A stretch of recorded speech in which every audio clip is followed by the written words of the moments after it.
I do oppose the reparations because I feel like it's a kick in the face to our ancestors to think that you could pay off 400 plus years of slavery with a check from the government.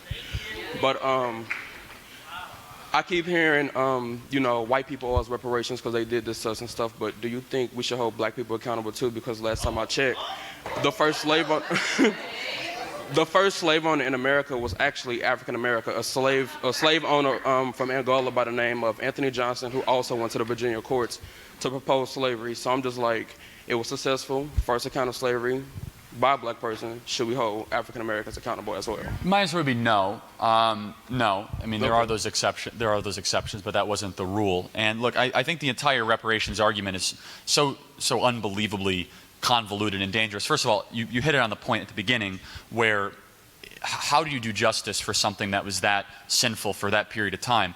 However, instead of talking about the generations of which people have no actual relationship with right now, talk very specifically today over the $22 trillion that we have spent in the black community since 1960, $22 trillion in government welfare and in housing and urban development. Has that made the black community richer over the last 40 or 50 years? It's actually made it worse. It's actually made it, it's made fatherlessness rate go up and all that. So I think we first have to just reject the idea that handing out money to a community or more stuff is going to improve that community. In fact, there's no evidence. It's the exact opposite. The two poorest communities in America, the two poorest with the highest rates of fatherlessness, the most issues, are the two communities with the most amount of government assistance per capita. Native American community and the black community. And do you know what's so upsetting about that? Those are two communities that have a much more than illegals, border jumping into our country. Those are two communities that have a rightful claim of saying America is theirs. And they've been such a disservice by the American left. But I would answer your question, no, I wouldn't say that. And by the way, I'm not going to take responsibility for something I never did either. Like, I'm not to blame for something I didn't do. By the way, I believe that anyone who owns slaves or owns slaves should be in prison today. There's no one that did that. So if you find that person, put them in jail quickly, please, because that's an evil, sinful, horrible thing. Lock it up and throw the key away. Here's the bigger question, though. Black America is suffering right now. It's doing better under President Trump, thank goodness.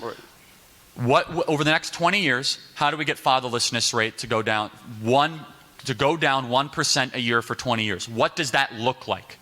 How do we get more black youth to be able to read by the time they're 10 years old?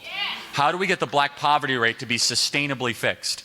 How do we get the incarceration rate to go down? These are real questions. And handing out checks to a community that's suffered so much already under having a bunch of stuff, welfare, single motherhood assistance, SNAP, Medicaid, housing, urban development, we're talking about hundreds of billions of dollars that are spent already every single, and it's not making the community richer. Giving more stuff out does not make the community richer. It doesn't. And there's two other things. Rebuilding and strengthening the black church and the revitalization of the black entrepreneur. In order to make communities wealthier, you need people to take risks, which is why I talk about access to capital, why I talk about people that have an idea and acting upon that idea. Those are the two biggest things.